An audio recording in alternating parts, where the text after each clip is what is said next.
नमस्कार साथियों, एक बार फिर स्वागत है आपका मेरे YouTube channel Akanksha the DIR में। इस बेहद खास सीरीज़ में बात करते हैं करंट अफ़ेयर्स और साथ ही साथ करते हैं उनका एनालिसिस, जो कि यूपीएससी, स्टेट पीएससी के साथ-साथ अन्य एग्ज़ाम के लिए आवश्यक है। यदि आप मेरे चैनल पे नए हैं, तो चैनल को लाइक करिए, सब्सक्राइब करिए, कमेंट करिए, अपनों के साथ शेयर कीजिए और हाँ, बेल आइकन ज़रूर प्रेस कर लीजिए, जिससे मेरे द्वारा अपलोड किए गए वीडियोज़ की नोटिफ़िकेशन आप तक पहुँच सकें और आप मेरे च वीडियो को देख पाएँ। यदि आप मेरे चैनल पर पुराने हैं, तो इसे अपने फैमिली मेंबर के साथ, अपने यार दोस्तों के साथ इसको बाँटते रहिए, जिससे कि आपकी डिजिटल प्लेटफ़ॉर्म और बढ़ सके। तो आज के प्रमुख करंट अफ़ेयर्स में मैंने सिर्फ़ एक टॉपिक को लिया है, क्योंकि आज आपने देखा है कि तालिबान एक नया टर्म उभर के जो पुराना था दोबारा फिर उभर के आया है और जिससे पूरा विश्व क्या है खौफ़ज़दा है। तो देखते हैं आखिर तालिबान है क्या? उससे क्या रीज़न है जिससे पूरा विश्व सहमा हुआ है?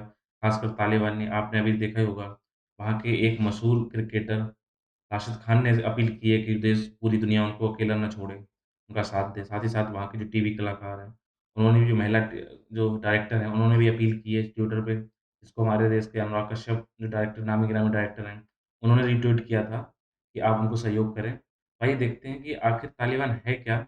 और आखिर ऐसा क्या हुआ है कि अफ़गानिस्तान में 20 साल बाद ये इतना मज़बूत होकर कैसे उभर रहा है? सबसे पहले आपको पहले हम बता दें अफ़गानिस्तान की आपको लोकेशन दिखाएँ, तो सबसे पहले अगर पूरे वर्ल्ड मैप में बात की जाए तो ये पश्चिमी एशिया के ये जो आप देख रहे हैं, ये यहाँ पे क्या है, ये है तालिबान का इलाका।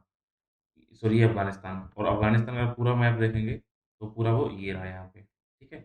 इसको यहाँ ज़ूम करके इधर किया।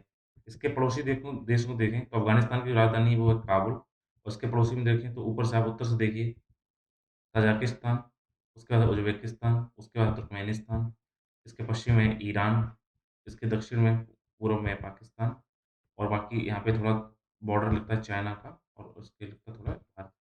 तो इसकी पोज़ीशन है। तो आइए देखते हैं कि अचानक जैसा आपने आनंद विहार में जब अभी आप पिछली बार जब लॉकडाउन लगा था, उसके लिए पहली वेव आई थी, तो जैसा भीड़ हुई थी, ऐसी भीड़ आज काबुल में देखी जा रही है अफ़गानिस्तान में। आप देख सकते हैं कि लोगों ने क्या किया, प्लेन चढ़ते हुए उसमें लटकने की कोशिश की और कुछ तो उड़ने के बाद टेक ऑफ के बाद गिरे भी हैं और वहाँ पे गोलीबारी भी हुई है। अमेरिकी द्वारा कुछ गोलीबारी की गई थी, अभी जिससे कि 3 लोग उसमें मरे हुए हैं। तो आइए देखते हैं इसमें क्या हालात बने, कैसे यहाँ पे हुआ क्या है? अमेरिकी सैनिकों की वापसी के साथ ही अफ़गानिस्तान एक बार फिर से युद्ध की आग में जल रहा है। अफ़गानिस्तान में 20 साल बाद फिर से तालिबान का कब्ज़ा हो गया है। तो अगर हमें तालिबान की पूरी स्टोरी समझना है, तो आपको मैं ये स्टोरी 2 तरीके से समझाऊँगा। एक तो पहले बताऊँगा प्रेज़ेंट टाइम में चल क्या रहा है वहाँ पे, आखिर क्या घटा 13, 14 अगस्त, 15 अगस्त 2021 को। फिर आपको ले चलूँगा एक आज से 30 साल, 20 साल पहले करीब 1990 के आस-पास से स्टार्ट कराएँगे कि तालिबान था क्या और क्या हो जाए? तो पहले आप इसे कहानी तरह सुनिए और इसमें क्या होगा, इसमें पूरे टर्म में कुछ लोगों के नाम आएँगे। हो सकता है आपको नाम नए लगें, अजीब लगें, तो बस आप उन्हें एक मूवी की एक कैरेक्टर की तरह सोच के समझिए और आगे बढ़िए और स्टोरी समझने की कोशिश करिए। तो हुआ क्या है कि रविवार को काबुल पर तालिबान के कब्जे के बाद राष्ट्रपति वहाँ के जो हैं वो अशरफ गनी साहब देश छोड़ के जा चुके हैं। लोग भी अपनी जान बचाने में जुट गए हैं। रविवार से ही अफ़गानिस्तान की सड़कों पर जाम लगा हुआ है। एयरपोर्ट पर अफ़रा-तफ़री मची हुई है। देश छोड़ने के बाद राष्ट्रपति जो साहब अशरफ गनी हैं, उन्होंने सोशल मीडिया पर लिखा है कि अनगिनत लोग मारे जाते और हमें काबुल शहर की तबाही देखनी पड़ती। तो उस 60 लाख आबादी के शहर में बड़ी मानवीय त्रासदी हो जाती। खून की नदियाँ बहने से बचाने के लिए मैंने सोचा कि देश से बाहर जाना ही ठीक है। ऐसी भी खबरें थीं कि उपराष्ट्रपति जो वहाँ के हैं अमरुल्लाह साले ने ये देश छोड़ दिया है, लेकिन बाद में उन्होंने साफ किया है कि वो देश में ही हैं। अफ़गानिस्तान में तालिबान का कब्ज़ा तो हो गया है, लेकिन अब आगे क्या होगा ये देखना अभी बाकी है। तो इसमें जो इमेज आ रही है, वो जो मैं नाम लूँगा, उनकी इमेज चलेंगी। तो आपको पता होगा इनसे पहले जो राष्ट्रपति थे वो थे हामिद करज़ई साहब, तो उन्होंने क्या किया है, उन्होंने अब घोषणा की है कि सत्ता के हस्तांतरण के लिए एक परिषद का गठन किया जाएगा। करज़ई शांति वार्ता के प्रतिनिधि अध्यक्ष अब्दुल्ला अब्दुल्ला जो ये हैं और साथ ही साथ इस्लामी पार्टी के नेता गुलवद्दीन हिकमत यार मिलकर सत्ता के हस्तांतरण पर काम कर रहे हैं। मुल्ला ब्रादर नेतृत्व संभाल रहे हैं, जो ये यहाँ हो सकता है नए लीडर यहाँ के बने। तालिबान ने पहले से ही कैबिनेट पोर्टफोलियो को लेकर फैसला कर लिया है। तालिबान का कहना है कि अफ़गानिस्तान में कोई अंतरिम सरकार नहीं होगी। तो ये चल रहा है प्रेज़ेंट टाइम में घटना। तो आइए वापस चलते हैं अफ़गानिस्तान में कि ऐसा क्या होगा कि तालिबान का उदय हुआ और तालिबान आखिर चीज़ क्या है? अगर बात की जाए तो यहाँ के सबसे पुराने नेता तो क्या होगा? इतिहास शायद ही किसी मुल्क की किस्मत में इतने अजीबो-गरीब तरीके से वक़्त के पन्ने पलटता हो, जितना अफ़गानिस्तान की पहाड़ी पथरीली ज़मीनें देखी है। कभी रूस के समर्थन में चल रहे ज़हीर शाह, जो ये दिखाई पड़ रहे हैं आपको ज़हीर शाह साहब, ये हैं, के शासन में आधुनिकता की ओर बढ़ रहा अफ़गानिस्तान 1990 के दशक में तालिबान के मध्ययुगीन शासन को भी देख चुका है। इसके बाद 9/11 के हमले के बाद अमेरिका की नाटो सेनाओं ने जो देश की सेनाओं ने तालिबान में शासन से मुक्ति दिलाई और 20 साल में अपने पैरों पर उसे लाके खड़ा किया। मुल्क सीख ही रहा था कि कैसे आपको लोकतांत्रिक देश बनना है, कैसे वहाँ पे शांति, अमन का माहौल लगाना है कि तालिबान ने फिर से वहाँ पे सर उठा लिया और नए शरिया कानून वहाँ पे लगाए जा रहे हैं। तो देखते हैं आखिर इसमें हुआ क्या था कि दो अगर ये जो नाटो देश लगा इसका मैप देख रहे हैं, तो यहाँ पे हुआ क्या है कि 2001 में अमेरिका ने में 9/11 का हमला होता है। उसमें क्या उनके जो मास्टरमाइंड है वो हैं ओसामा बिन लादेन। इनकी तलाश में अफ़गानिस्तान में अमेरिका एंट्री करता है और तालिबान की सत्ता को वहाँ पे खत्म कर देता था। इसके बाद बाइडेन प्रशासन के आने जैसे ही अभी नए राष्ट्रपति बने हैं, इन्होंने क्या कहा है, इन्होंने बोला कि अफ़गानिस्तान सैनिकों अब जो अमेरिकी सैनिक अफ़गानिस्तान में गए हैं, वो क्या करें? उन्होंने बोला कि अब वहाँ से आप छोड़िए, वापस अपने देश में आइए, इन्होंने फैसला लिया। जैसे ही वो अमेरिकी सेना वापस गई हैं, इसी के साथ तालिबान के हमले तेज़ हो गए और आज मुल्क का 100% इलाका तालिबान अपना कब्ज़े होने का दावा कर रहा है। साथ ही साथ पाकिस्तान और ईरान से लगती सीमा के इलाकों में अब तालिबान का कब्ज़ा है और साथ ही साथ वो कंधार, काबुल और बड़े शहरों को वो अपनी गिरफ्त में ले चुका है। इलाकों में क्या हो रहा है, उन्होंने क्या किया है, सुरक्षा चौकियों पर अपना कब्ज़ा कर लिया है। कई इलाकों में टैक्स तो वसूलना शुरू कर चुका है। साथ ही साथ इनके घर-बार छोड़ के जाते लोगों की तस्वीरें आज अंतर्राष्ट्रीय सुर्खियाँ बनती जा रही हैं। तो दुनिया जानना चाहती है कि आखिर ये तालिबान हैं कौन लोग और इनका इतना खौफ क्यों है? तो आइए देखते हैं क्या है तालिबान, उनकी ताकत क्या है? तो सबसे पहले आप देखिए इन्होंने क्या कवर कर रखा है, जो गैर-मानवन के शहर थे, माज़ार-ए-शरीफ, काबुल, कंधार और इनकी हेरात, इन्होंने सब कब्ज़ा कर लिया है। उसके बाद इसमें देखा जाए, तो इसमें आप देखिए ये ईरान है, ये पाकिस्तान का उत्तरी हिस्सा यहाँ पे लगा हुआ है, ये सऊदी अरेबिया है। ये इसमें मेन रोल इसमें आपको देखते नज़र आएँगे अफ़गानिस्तान में, इसमें तालिबान के लिए। अगर तालिबान की बात की जाए, तो तालिबान का उभार अफ़गानिस्तान से रूसी सैनिकों की वापसी के बाद शुरू हुआ, जो कि 1990 दशक की बात है। ये बेसिकली क्या होता है, उत्तरी पाकिस्तान से शुरू होता होता है। पश्तो भाषा में तालिबान का मतलब होता है छात्र, खासकर ऐसे छात्र जो कट्टर इस्लामी धार्मिक शिक्षा के से प्रेरित हों। कहा जाता है कि कट्टर सुन्नी इस्लामी विद्वानों ने धार्मिक संस्थाओं के सहयोग से पाकिस्तान में इनकी बुनियाद खड़ी की थी। तालिबान पर देवबंदी विचारधारा का पूरा प्रभाव रहा है। तालिबान को खड़ा करने के पीछे सऊदी अरब से आ रही आर्थिक मदद को भी जिम्मेदार माना गया है। सऊदी अरब क्या है? ये भी इन्होंने तालिबान में पैर पसारने के लिए खुद ही मदद की है। साथ ही साथ क्या किया यहाँ पे कि शुरुआती तौर पर तालिबान ने ऐलान किया कि इस्लामी इलाके से विदेशी शासन खत्म करेगा, वहाँ शरिया कानून और इस्लामी राज्य स्थापित करना उनका मकसद है। शुरू-शुरू में सामंतों के अत्याचार, अधिकारियों के करप्शन से अजीज जनता नेता लिबान में मसीहा देख रही थी और कई इलाकों में कबायली लोगों ने इनका स्वागत भी किया। लेकिन बाद में क्या हुआ, ये कट्टर तालिबान ने क्या किया, कट्टरता अख्तियार कर ली और धीरे इनकी उनकी लोकप्रियता भी क्या खत्म होने लगी। लेकिन तब तक तालिबान इतना पावरफुल हो चुका था कि उससे निजात पाना लोगों की उम्मीदें खत्म हो चुकी थी, उनसे निजात पाना मुश्किल होगा। शुरुआती दौर में अफ़गानिस्तान में रूसी प्रभाव खत्म करने के लिए तालिबान के पीछे अमेरिकी समर्थन भी माना गया। लेकिन जब 9/11 का हमला हुआ तो अमेरिका को कट्टर विचारधारा की आँच महसूस कराई उसने और वो खुद इसके खिलाफ जंग में उतर गया। लेकिन काबुल, कंधार जैसे जो बड़े शहर यहाँ पे हैं, उनके पहाड़ी और कबायली इलाकों में तालिबान को खत्म करने में अमेरिका और मित्र देशों की सेनाएँ पिछले 20 सालों में सफलता नहीं प्राप्त कर सकी हैं। खासकर पाकिस्तान सटे इलाकों में तालिबान को पाकिस्तानी समर्थन ने जिंदा रखा और बाद में एबटाबाद में यहाँ को ओसामा बिन लादेन पाकिस्तानी सैनिक दिए हुए था। और आज अमेरिकी सैनिक की जब वापसी की बात कर रहे हैं, तो तालिबान फिर से सिर उठाकर खौफ का नाम बनकर उभर रहा है। तो आखिर देखें कि तालिबान में कौन-कौन से जो बेसिक नेता थे, तो जो मैं ए इससे चलेंगे जो सबसे पहले ये जो नेताजी हैं, ये वहाँ के जो हैं, इनका नाम है मुल्ला उमर और फिर क्या हुआ 2016 में नए वहाँ के नेता उभर के आए, वो थे मुल्ला मुख्तर मंसूर, ये रहे। लेकिन इनका हुआ क्या है कि अमेरिकी ड्रोन हमले में इनकी मौत होने के बाद में मौलवी हिब्बतुल्लाह अंखुजादा तालिबान का चीफ है। ये हैं, इन्होंने तालिबान को काफ़ी पावरफुल किया है। इनका नाम है मौलवी हिब्बतुल्लाह अंखुजादा। वह तालिबान के राजनीतिक, धार्मिक और सैन्य मामलों का सुप्रीम कमांडर है।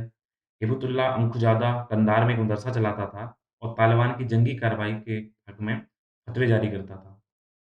2001 से पहले अफ़गानिस्तान में कायम तालिबान की हुकूमत के दौरान वह अदालतों का प्रमुख भी रहा। इसी दौरान उसने तालिबान ने राजनीतिक समाधान के लिए दोहा से लेकर कई विदेशी लोकेशंस पर वार्ता में भी इन्होंने हिस्सा लिया था। 20 साल बाद अगर देखें आखिर तालिबान मजबूत कैसे हो गया है, तो ऐसा माना जा रहा है कि साल 2001 से शुरू हुई अमेरिका और मित्र सेनाओं की कार्रवाई से पहले तालिबान सिर्फ पहाड़ी इलाकों तक ढकेल दिया गया था।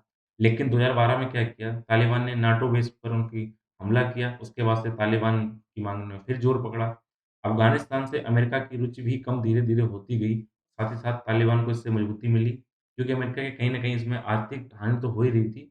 उनके सैनिक भी इन जो विषम जो यहाँ की प्राकृतिक जो मौसम, जलवायु संबंध थे, उससे वो वहाँ पे टिक नहीं पा रहे थे। बाकी यहाँ पे कोई फ्लैट युद्ध हो नहीं रहा था, सब बंकरों के अंदर लड़ाई पहाड़ों के पीछे हो रही थी। और जो यहाँ के लोग थे, वो भी उन्हें सपोर्ट कर रहे थे तालिबान को, तो उनको लगातार इसमें उन्होंने कभी सफलता ले नहीं पाए। और साथ ही मेन बात की जाए कि यहाँ पे पाकिस्तान आतंकी संगठनों, पाकिस्तान की सेना और आईएसआई की खुफिया मदद से पाक सीमा के सटे इलाकों में तालिबान ने अपना यहाँ पे बेस बहुत मजबूत किया है। अमेरिका से लौटने की अपनी कोशिशों के तहत 2020 में अमेरिकी नेता लेबान से शांति वार्ता शुरू भी कर चुके थे। और दोहा में कई राउंड की बातचीत भी हुई। एक तरफ तालिबान ने सीधी वार्ता का रास्ता पकड़ा हुआ है, तो वहीं दूसरी तरफ ये बड़े-बड़े शहरों के साथ-साथ सैन्य बेस पर भी हमले करने के बजाय, ये छोटे-छोटे इलाकों पर कब्ज़े करने की रणनीति में भी काम शुरू करता है। और आज का इसका नतीजा सबके सामने है, किस तरह तालिबान ने पूरे अफ़गानिस्तान की लोकतांत्रिक रूप से चुनी सरकार को उखाड़ फेंका है और पूरा अपना कब्ज़ा कर लिया है। अगर इसमें देखा जाए कि किन इलाकों पे इन्होंने कब्ज़ा किया है, तो आप देखिए अफ़गानिस्तान है, इनसे सटी राजधानी काबुल है। यहाँ पे ये रहा पाकिस्तान, ये इसका उत्तरी हिस्सा से हमेशा सपोर्ट करता रहा है। ये जो पाकिस्तान का हिस्सा है इन्होंने सपोर्ट किया। उसके बाद से यहाँ पे इनके रशियन से आज़ाद हुए तुर्कमेनिस्तान, उज़्बेकिस्तान, तजाकिस्तान, इधर ईरान ये। तो यहाँ के जो प्रमुख हैं मज़र-ए-शरीफ, हेरात, कंधार, लश्कर-ए-गौ, काबुल। तो आप देखिए छोटे-छोटे जो रेड पॉइंट दिखा रहे हैं, ये छोटे-छोटे सिटीज़ इन्होंने कब्ज़ा करके अब पूरे देश में ये फैल गया है। अप्रैल 2021 में अमेरिकी राष्ट्रपति बाइडेन ने सितंबर तक अमेरिकी सेना की पूरी तरह से वापसी का ऐलान कर दिया था, तो तालिबान को मैदान बिल्कुल साफ लगा और उसने हमले और तेज किए। अफ़गानिस्तान के सैनिक पीछे हटते गए और तालिबान का कब्ज़ा यहाँ बढ़ता गया। आज तालिबान का दावा है कि अफ़गानिस्तान पे उसके 100% से उसका कब्ज़ा है। काबुल के बाद अफ़गानिस्तान के दूसरे सबसे बड़े शहर कंधार के कई चेक पोस्ट पर कब्ज़ा हो चुका है। पाकिस्तान से सटे इलाकों में सभी चेक पोस्ट तालिबान के कब्ज़े में। तजाकिस्तान बॉर्डर पर तो तालिबान के हमले के बीच अफ़गान सैनिकों को भागकर तजाकिस्तान में शरण लेना पड़ा। अभी उन्होंने हमला यहाँ पे किया था, तो यहाँ पे क्या हुआ, यहाँ के जो सैनिक थे अफ़गान के वो भाग के इस देश में भाग गए, क्योंकि इनका हमला बहुत जोरदार था। अब देखते हैं कि अफ़गानिस्तान में आम लोगों में फिर वही खौफ दौड़ आया है, जो 20 साल पहले इन्होंने देखा था। इन्होंने वहाँ देखिए अब सेंटर पे कब्ज़ा कर लिया, वहाँ सभी लोग आके बैठ गए हैं। तो खौफ क्या था?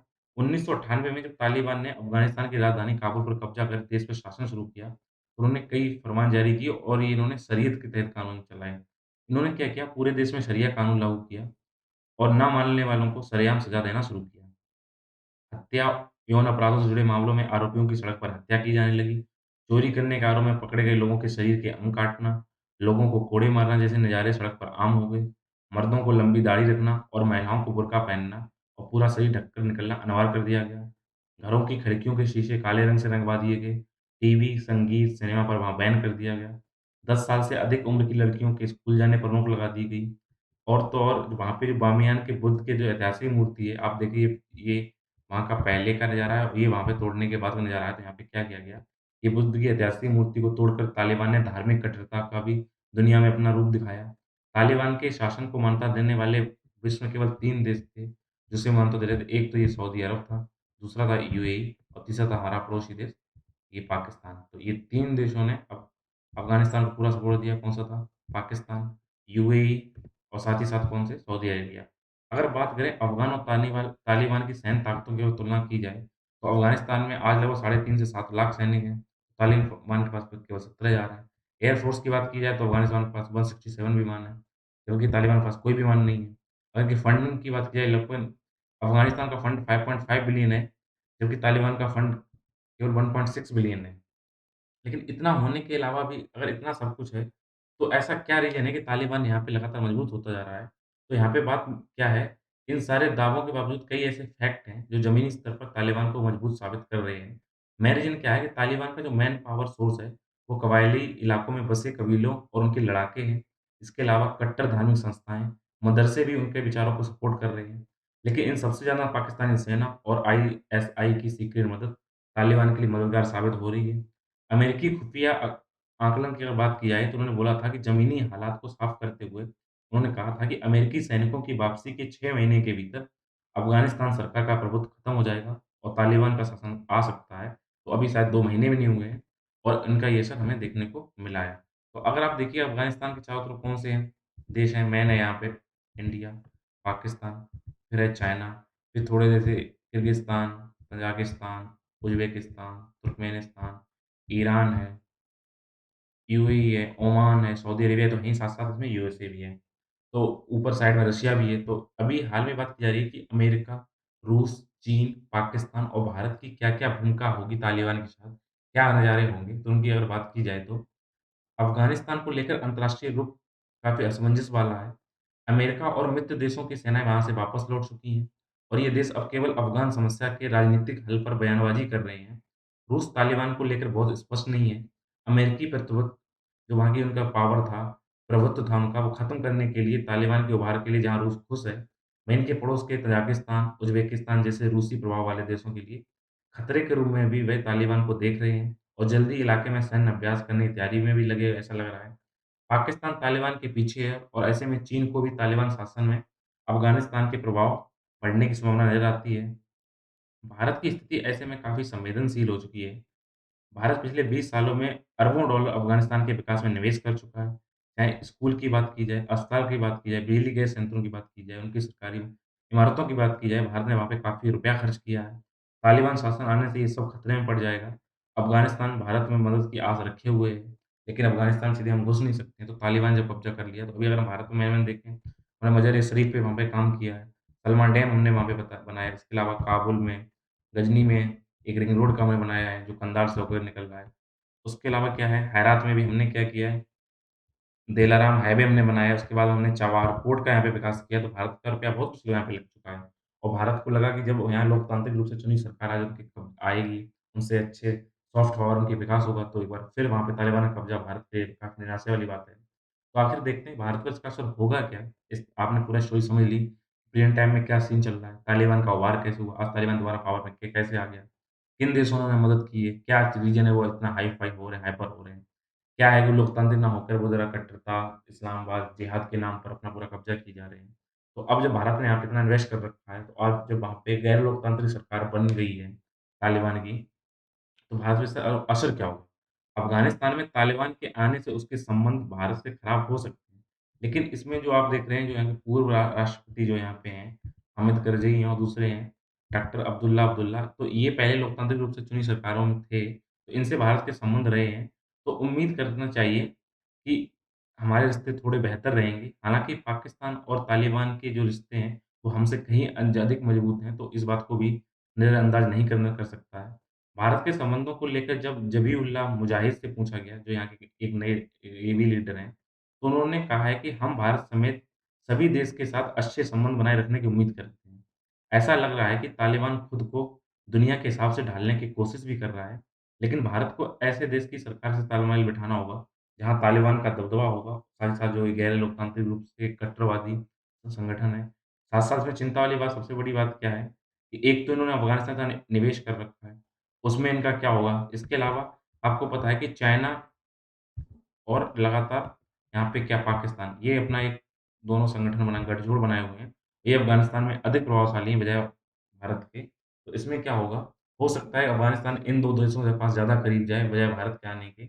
अगर ऐसा होता है तो ये भारत के लिए थोड़ी चिंता की बात होगी, लेकिन हमें भी थोड़े सधे कदम उठाने चाहिए और माहौल की और वक़्त की नज़ाकत को देखते हुए हमें क्या करना चाहिए? एक सामंजस्य बैठाते हुए, आपसी बातचीत करके कोई बीच का रास्ता निकालना चाहिए और क्योंकि हमारा वहाँ निवेश लग चुका है, तो हमें ये कोशिश करनी चाहिए, कैसे हम अपने निवेश को सही तरह से लागू कर पाएँ और किस तरह से हम उसमें अपने आप को बढ़त बनाएँ, सॉफ्ट पावर में थोड़ी तालिबान को भी अगर कुछ हो गया है, तो उनके साथ भी थोड़ी कोशिश करें, वार्ता करें। तो उम्मीद है कि आपको ये सारा समझ में आया होगा खेल कि तालिबान है क्या? कैसे उठा? प्रेज़ेंट टाइम में क्या दिक्कतें हुई? कैसे तख्ता-पलट की बात हो गई है? कैसे आज हुआ है? और भारत के साथ क्या समस्याएँ हैं? भारत उनका हल कैसे निकाले? तो इसी के साथ आज की प्रमुख करंट अफ़ेयर कंप्लीट होती है। तो उम्मीद है कि आपको ये पसंद आया होगा। इसी तरह आपकी और न्यूज़ के लिए आप जुड़े रहिए मेरे यूट्यूब चैनल आकांक्षा डिज़ायर पर। इसी के साथ आज के करंट अफ़ेयर्स का विश्लेषण कंप्लीट करते हैं। Thank you.